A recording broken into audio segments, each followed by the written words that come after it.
You're listening to Barbell Logic, brought to you by Barbell Logic Online Coaching, where each week we take a systematic walk through strength training and the refining power of voluntary hardship.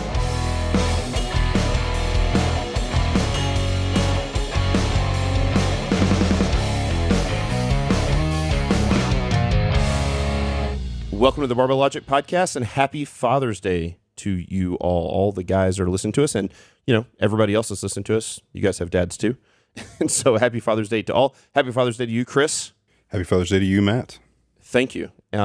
So we thought it'd be fun for Father's Day just to take a little stroll down memory lane, and we're going to talk mostly about our memories of our lives growing up, and then also what it was like in our early years of lifting. We haven't talked about that a lot, and also our perception of the other during those times will be fun to talk about. But first off, I want to say happy Father's Day to Dad. I made a very emotional post on my Instagram a year ago. I don't really post on Instagram anymore about Dad, and said that would be my last Father's Day with Dad, and it still might be because we're recording this a little bit ahead. But I saw Dad for the first time yesterday in about 5 months. They let me finally go in and see him in the kind of early post-COVID.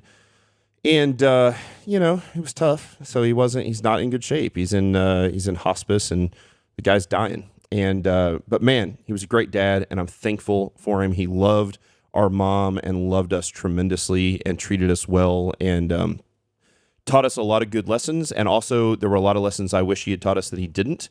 But I learned lessons there. I actually think that's a good thing, because I've learned things that I've said to myself, these are lessons that are important for me to teach my kids because my dad didn't teach me that. And I don't hold any animosity there against him at all. Man, he did the best he could. And again, I think the most important thing is that you love your kids well, and he loved us well. So happy Father's Day to Dad, who will definitely not listen to this, but Mom probably will. So Happy Father's Day to Mom as well. And it's I'm ready for Pops to not have to suffer anymore. That's for sure. It was such a fascinating thing. I learned so much from Dad, especially in the last several years that I was in Springfield, and we were able to take these fishing trips together and stuff. It was just definitely in early life. I mean, like, nobody knows what they're doing as a dad, and he didn't either. But his ability to reflect on it later was fantastic, and very cathartic. Oh, right? Extremely so. I mean, he could say even himself, like, "Whew, I didn't do well on that," And some of the things we would just tell as a story that was kind of funny from our childhood, and Dad would be like, "Ooh, I didn't do that well," But you learn a lot through that process, and he was so good at listening to something that he disagreed with agreeably. That was also something that's fascinating, because Dad and I saw the world from very different perspectives, but could talk to each other and be good friends at the end of it, which was not everybody has that relationship with a parent. And so I appreciate that. The three of us, especially on things like religion, we sat on three really different areas. Like it wasn't sort of a 2 against 1 sort of thing. It was actually probably more that Dad was kind of in the mid. Dad was like traditional evangelical orthodoxy. That's kind of what he was, right? And I'm not that, and you're not that, and you and I are on opposite. And we were able to have good conversations about it on those fishing trips. We always loved the fishing trips for the road trip more than the actual fishing. Yeah. And very rarely would we actually step in the water. Matt and I got to the point in the last ones where we just let Dad wander off. We'd make sure that he didn't float down the river, but then he and I would just sit there and just chat while we watched Dad, because Dad wanted to fish. To fish, but Matt and I just wanted to take a 3-hour road trip and then turn around and take it back home, tell stories and talk to Dad. So which is what this is going to be today. Yeah, that's what we're going to do. So we're going to do a little stroll down memory lane. So we've said this before. We were raised incredibly poor, below the poverty line. I was born in Houston, Texas, but my first 4 years of life was in Springfield. But very early on, and when you were a tiny baby, we moved to Memphis, Tennessee, for Dad to go to seminary. And my perception of you as a little kid, very tough, very stubborn, we're probably going to grow up to not be very smart. I've heard that. Yep.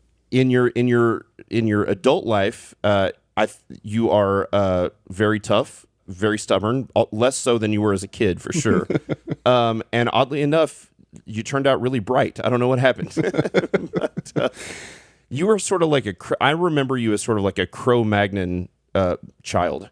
Like you were not, you were like, what was the little kid on the Flintstones? Yeah, that kid, Bam Bam. Bam Bam. You were Bam Bam. That was exactly who you were growing up. You were Bam Bam. Yep. What is your perception of what your young years, like what kind of person were you in those early days? It's really hard to reflect on yourself, when you're young. Like, I actually think I remember more about feeling scared a lot, which I think is sort of, on the outside, it must have manifested itself as toughness because I felt like I needed to be. But, I think I'm probably a little more driven by the emotion of fear than I realized when I was young. Yeah, that's interesting. What is your perception of me as a kid? When we were young, of course, this is later in your life, earlier in mine. So I'm the little kid in this case. I mean, we had like this incredible, for the fact that we had no money. And like, I mean, as an adult now, I realize just how little money we had. Like, we had no money. Our childhood was really good. Like, we went out and played baseball basically every day. Yeah. We rode bikes together. We did all kinds of stuff. I mean, like, you were a really great big brother, with the exception of like 2 circumstances. And other than that, it was like really, really, really good.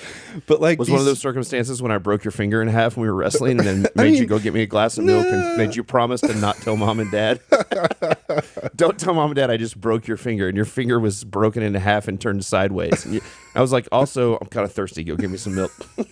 I can actually literally remember standing in the kitchen holding the gallon of milk with my index finger pointed straight up and just doing it with these extra fingers and going like, why is he making me do this? I'm horrible. I think I was, my perception of myself specifically as an older brother was that I was a little power hungry and manipulative.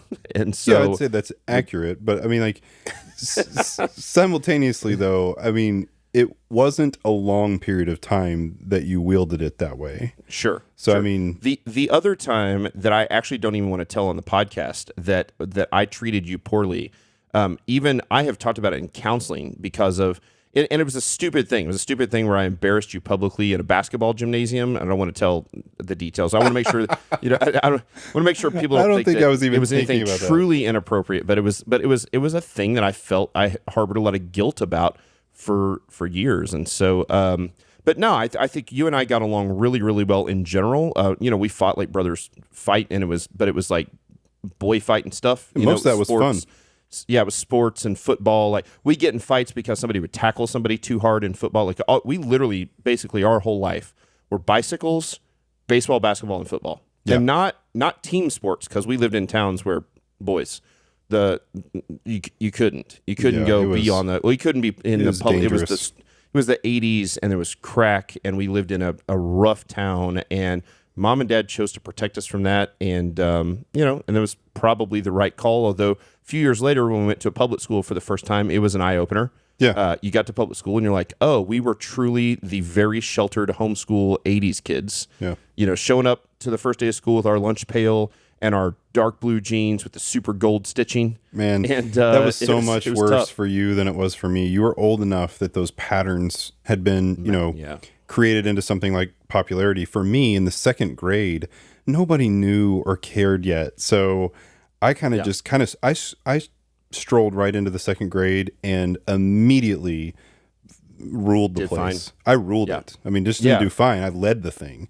And do you think a lot of that is because, like, one, you didn't have those social, you didn't have self-esteem issues from having sort of poor social interactions because you were so young? And then also, do you think some of it is, we've talked about this on the podcast in the past, that you played with me and all my friends, and we were all 3 years older than you, and absolutely beat the shit out of you, and you were like, man, if I can hang from being bullied by Matt and his friends and play sports with Matt and his friends, you can dominate the second grade. I mean, if you without could play a doubt. Basketball with a bunch of fifth graders. I never even considered, it never crossed my mind that those people were my peers. I was like, oh, no. I'm several levels above this. which I realize Right. is a horribly arrogant thing to say, Right. but all I had ever done is play with kids that were 2, 3, 4 years older than me. Yes. And so, if we were out on the playground playing a game of basketball, I was like, what are these fools doing? Like, oh, Right. this is miserable. I'm playing with a bunch of kindergartners. This is, That's right. So it was just, it had a big effect. I'm watching it with my own children. I mean, I've got the same setup, boy, girl, and similar distance. And my middle son is just fearless. And Yes. it's because Terrifyingly so. yeah, terrifyingly fearless. And he is dominant in pretty much anything he wants to do. Yes. It's fascinating. And and your oldest son is very eloquent. He's a good speaker. He's very smart. Yep. He is Very risk averse. very risk averse. Yeah. Right. And I would say that was me growing up. Like certainly when we were younger, if somebody had said like, who's the one that's going to be the entrepreneur and the risky one, it would have been you. And who's the one that's gonna be an engineer and work at an engineering firm, but not own the engineering firm? It's gonna be me. And like my identity as a kid, I think was wrapped up in I was smart and I was known that I was smart, and I was a pretty good athlete. I was a decent athlete, but I was a ginormous sissy. Like I was very weak. And again, I think if I look back, certainly there's a part of me that would love to go back and, if you knew then what you know now. But I also think that I wouldn't have got into powerlifting. I wouldn't have started doing strongman. I wouldn't have ended up opening Strong Gym or done online coaching, had Barbell Logic, had I not later in life looked back on those years with disdain and embarrassment for being a sissy. Yeah. And decided to be like, I can't be weak anymore. I have to be strong. And Well, so, I mean, that's what I did too. It just didn't look that way on the outside. I mean, the first weight set we got for my birthday, Yep. right? When I was 11. And it was in response to our cousin Phil had got a weight set himself. And we, at Christmas, saw each other, and Phil was jacked. We were like, what is going on? Hit puberty early. Yeah. I mean, I remember going over, so we lived 2 or 3 hours apart, and I can very clearly, Phil was and is to this day, and if you ever listen to this, will be fine. Phil's a nerdy guy. Now he's less nerdy today than he was then, right? Like he is really, like his social skills have blossomed, but he was a nerdy. That guy was super into computer programming when he was like 7. He was programming computers and playing Sega Genesis video games, and right? the piano and every instrument else. Oh yeah, and also was a musical savant. And so when we played sports or wrestled, we would often have our wrestling. I don't know if you remember this. Like we would wrestle, and the way you win is you would wrestle until someone would pass out. You would put them in a chokehold until they went limp. Yep, that's how it went. like you do as little boys. And we weren't 15 doing this. We were 7 and 9 doing this. And of course, we just beat the hell out of Phil. And then one year we came down, early summer, I think is what it was. I think it was summer. And we came, and he had hit puberty and gone to a garage sale and bought a set of weights and started lifting. And like you do, have no idea what he's doing. I don't even think it was a barbell. I think it was dumbbells. He was doing curls and over, whatever. And he beat the shit out of us. Yeah. And we were like, what just happened? Yeah. And he's like, got the weights. Now, looking back, also, you two are still little boys, and Phil hit puberty, which sucked because Phil was a year younger than me and 2 years older than you. And then the next guy to hit puberty was you. And then I was the last. I was an early bloomer. Third grade. Yeah, I remember you were like, "Look, I got armpit hair," and you're like in the 5th grade, and you had a big bunch of armpit. I think armpit hair was in the 4th grade. I actually remember showing a kid like, "What is going on here?" And he's like, "You got armpit hair," and I was like, "What?" Again, not a talk that we ever really had with Dad. Dad was not ever like, "Hey." Actually, I remember telling Dad one time, like, "Dad, I got abs. Check it out." And I was like, see this? I got a line that goes straight down. I got these abs. He was like, son, that embarrasses me. He goes, your body embarrasses me. And I was like, okay, this is not a safe conversation. I can remember the first time I beat Dad at arm wrestling. I was probably 15 or so at the table. It was at the dinner table, and I beat Dad in arm wrestling. And I can remember the look of dejection on his face, and I can remember the feeling of dejection in my brain, because you always want your dad to be able to beat you up, and or be able to stand up for you and protect you, and not literally beat you up, but could if he wanted to, right? And so I can remember the day that I was like a realization that I was tougher than my father, and I at 15. I was still pretty weak. Like, I hadn't gotten into weightlifting at all. That wasn't really my thing. I didn't discover that until later in high school. And so let me ask you this, and then we'll move on to kind of the early lifting days, more of the lifting days. My identity, I felt like in high school, and I've often used the term, I was painfully average, right? I was smart, and I was known for being smart toward the top of the class.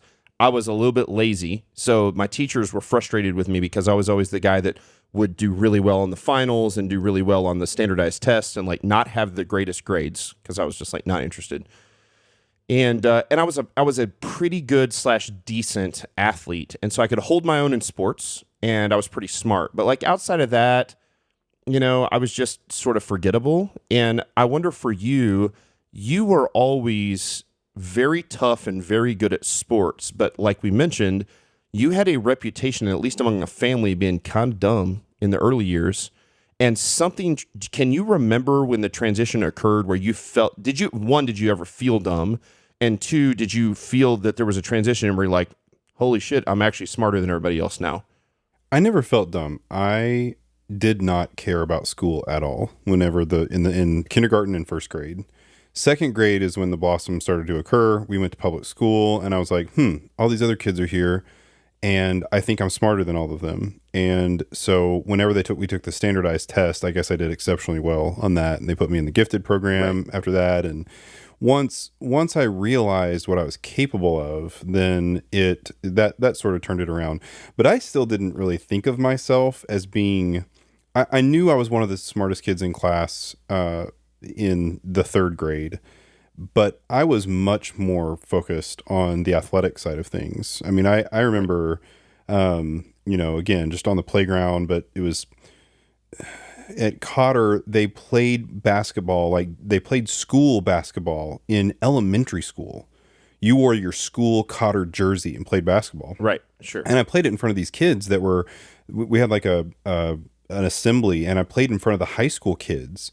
And I mean, I stole the ball from every other kid on the court and just took it straight down and shot it and made it every single time. And they were like, "Oh my God, future high school, best." And now I'm thinking about it, it's like tiny little school in the middle of Arkansas. It was fun, but you were a giant fish in the tiniest pond. Exactly. Well, that gave me a head that was pretty big. And so I remember you played baseball your first year playing baseball. You hit a home run every single at bat except for 3. There were like 3 at bats that you didn't hit a home run, like literally non-Reynolds exaggeration. There were like 3 at bats the whole season where you didn't hit a home run. Like one was a double and like maybe 2 singles. I don't even know if you ever got out the entire time. It was bizarre. So that makes sense though, that as we transitioned into public school, that you were like, oh, this is I'm smart. Yeah, I think our perception of you not being as smart came from the fact that you were kind of like your middle son, and you were like, you would ram your head into things, like not on purpose, but you just like, you would go to the emergency room often, like you would run so frequently 60 miles an hour as fast as you could around corners and run smack into telephone poles and bust your lip wide open and have to go get stitches. And like, that was just kind of you. Yep.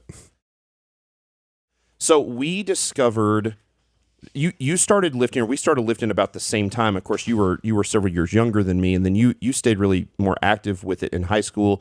I really got into lifting my senior year of high school, and really I could tell I was good at it, even compared to most of the other guys was good at it, and went to a lineman challenge that I didn't play football, but they had me come do this lineman challenge. It's kind of like the NFL combine, and you could, there was like, you had to squat for reps, you had to bench press for reps, and there was stuff like you had to throw a shot, and you had to do all these like, L cone drills and stuff. And I went in there and just tore shit up. And I remember like all the other schools, like, who's this guy? And they're like, he doesn't play football. You don't play football. And I wanted to play football. Dad wouldn't let me play football. I begged. And then Dad let you play football, and then you quit. I quit. Man, I'm glad I quit. Yeah, it's a great. I'm actually I looking look back on now. it. I'm like, oh man, think of Sure, all the I'm glad head, you didn't head run your injuries I head into didn't people. get. That's right. That's right. That's right. So yeah, same for me.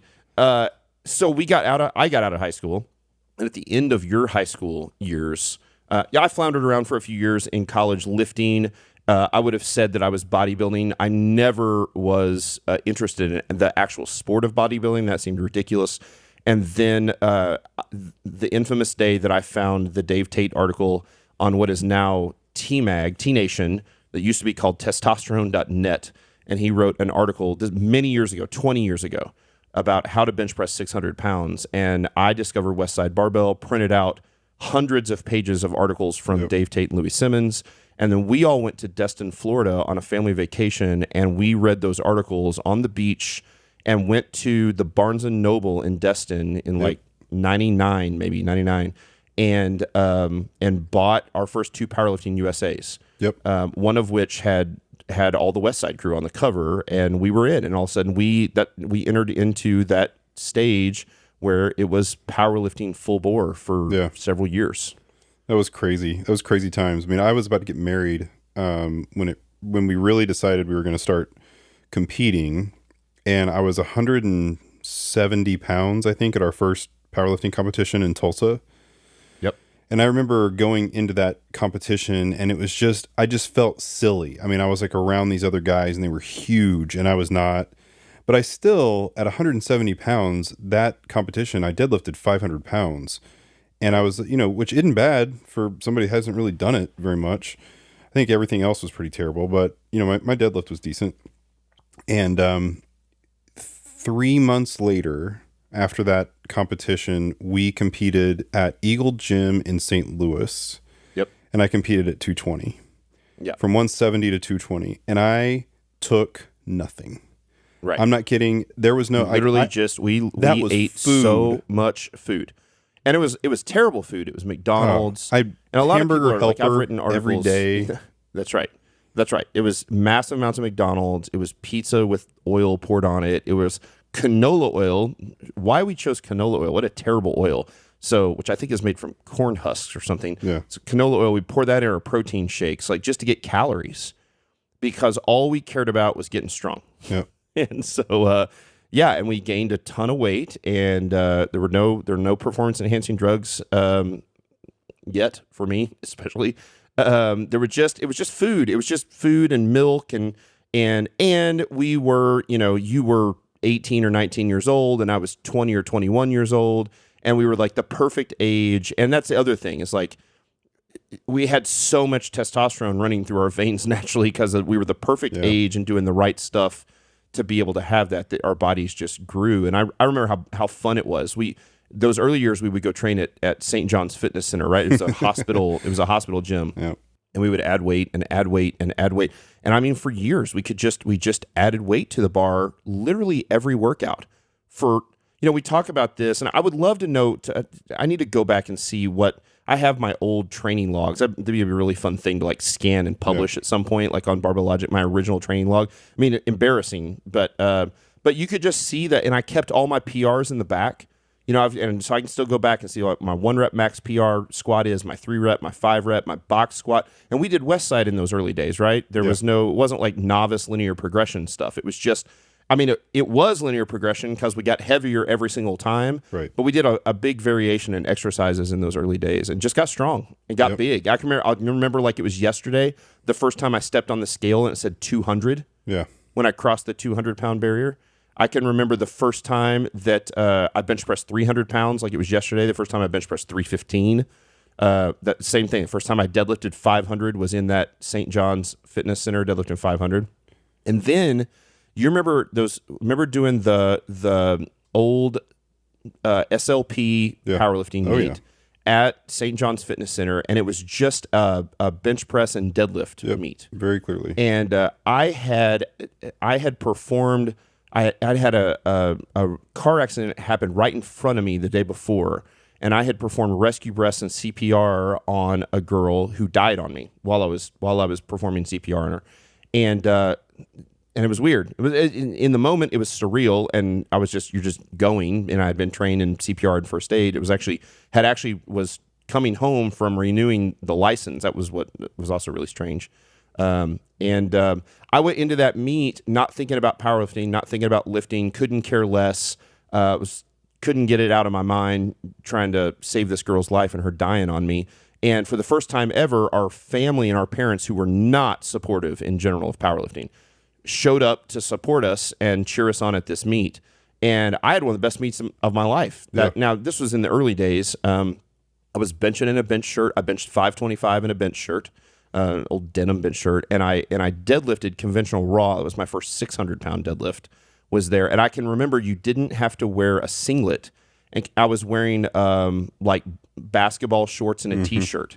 And I pulled 600 in basketball shorts and a t-shirt. And so that was a blast those days. We trained out at my old house in Republic, Missouri, in a little bedroom, and had started training with Dave Gullidge, who was far more athletically talented than us, and showed up and he was bigger and stronger than us. It's like the first great lesson for me on always making sure that the people that if you're doing something you want to improve on, making sure that you're doing that around surrounding yourself with people that are better than you. Like Dave, when Dave walked in, I was afraid. There were a lot of weights I was afraid of, right? And when Dave walked in and just obliterated those for, 10 reps or something, I was like, oh, okay. We put 100 pounds on every lift after Dave got there. From training with Dave. There's no doubt. And he was a great training partner. He was always there, always on time, didn't call in sick. He's a humble guy. Like super humble. Never bragged about what he's doing. That's right. Quiet, was, happy to help if you asked for help. Was a couple years younger than me. He was about your age, right? Yeah, just barely older than me. Yeah. So between the two of us, and to put things into perspective, I would have said we were decently strong at the time. So I in my world, I think of us being equally as strong in those days. Maybe one of us were a little stronger than the other. Doesn't matter. We were doing maybe we do a 2-board press, like a West Side 2-board press, where you put 2 2x4s or 2x6s on your chest, and we bench it. We go up to 315, 335, and do it for a triple. And then Dave would do it for 585 for a triple, raw, 565 for a triple. Seriously. We'd box squat 500 and be like, we are so strong, 500 box squat. And then he'd box squat 830 the same day, same workout. Yep. He'd just keep going up. He'd box squat 830 pounds on a box. Kids 20 years old, 19 years old, 20 years old, and you're just like, he's 300 pounds and not fat. Yeah, went to school player. on a soccer scholarship. He was just fell so in love athletic. with lifting and decided he wanted to lift rather than play soccer. Quit the soccer team at the college and just kept lifting. Yeah. And the guy was just crazy strong, super smart. By the way, very successful chiropractor now in Kansas City. He owns his little brother is the one that we've talked about on the podcast that deadlifted, talk about great genetics. His little brother, conventional raw, deadlifted 800 pounds the summer after his senior year of high school. He was 18 years old. Crazy. He did an 800-pound conventional deadlift in a meet. Crazy. So those days were awesome. They were fun. They were crazy. We were not risk averse at the time. We would put tons of weight on our back and eat ridiculous things and put shit in our bodies, but it was a blast. And so I look back at that time, and I mean, it was a great way when you could think of the alternatives in college of what you could have been doing. I mean, we could have just been going to these terrible parties and frat parties and getting hammered, doing recreational drugs and all kinds of stuff. It's terrible. Instead, we were working out like crazy and getting strong. And even though when the company became an opportunity for me, I basically stopped almost cold turkey. And I've been doing I've been doing several powerlifting meets, and then my last meet was a strongman competition that I hadn't really done that much for, but I still took third in that one. Yeah. And so, I mean, Oklahoma's strongest man. Yeah, not bad for it was a lot of fun, but I couldn't keep up. I knew I couldn't keep up with the training regimen if I was going to start a company. So, I had to stop, and then you kept going. I mean, you kept going. I think it created a natural transition for me because we had powerlifted together. We had just started doing strongman together, but we're super green as far as strongman goes. And then your company started to take off, and you're like, okay, I'm I can't train, can't do this anymore. And I went full bore on the strongman stuff and won my pro card the next year, and an open strong gym a year and a half after that. And it was kind of off to the races. And of course, I'd never thought that would be a career. I just thought it would be like this super intense habit, like passion that I like a hobby, a hobby, not a habit, that I had, but an intense one. And it's obviously it's worked out. So and those were good days. By the way, Phil ended up coming in and training with us for a while. Yeah. Later in life, it was funny, and then we had caught up and then passed him. And actually to this day, Phil's got a really nice like Rogue set up at his house, and he still goes in and he does all the basic stuff. But he's one of those guys who's like, nope, not really interested in ever squatting, or I want to bench. I never want to bench more than 225. I want to always be able to do 225 for 10. Like that's kind of Phil, right? And squat and deadlift a little bit, but he's got a great setup, and he still does all the basic lifts. He doesn't care about it being. He's like, as long as I maintain my strength for the rest of my life, I'm fine. Yep. But yeah, I remember when I stopped powerlifting. So at that SLP meet that you talked about, that was at St. John's, I was 262. That was the heaviest that I ever got. After that meet, and we finished strongman. I think I competed strongman at 220, so I was kind of coming back down, and then I ended up about 220 whenever I stopped powerlifting, and I stayed there because my habits were about eating and whatnot were sort of still in that zone. And then I kind of got tired of holding that weight, and I decided that I was going to run enormous distances. I was going to run marathon length distances, and I went from 220 back down to 170 from a period of, I think it was Thanksgiving, just before Thanksgiving, one particular year to Christmas of that year, I was down to 170, and I held 170 until. Wait a minute, you couldn't have gone from 230 to 170 in 1 month. It was 220, and yeah, no, you're right. It wasn't. It was would have been Thanksgiving was the start, and I guess it would have been February, March probably by the time I ran that first long race. See, Reynolds' exaggeration doesn't just stop with me. No, we both have it. We both have it. In 1 month, I lost 60 pounds. And the furthest that I went, I did I was doing 18-mile runs. I remember I'd have Jenny drop me off in 2 cities away. I was going to say that. I remember Jenny your wife would drive you out to like, that we have all these old trails, and they've converted like the old railroad tracks and stuff to trails, and she would drive you 18, 20 miles from town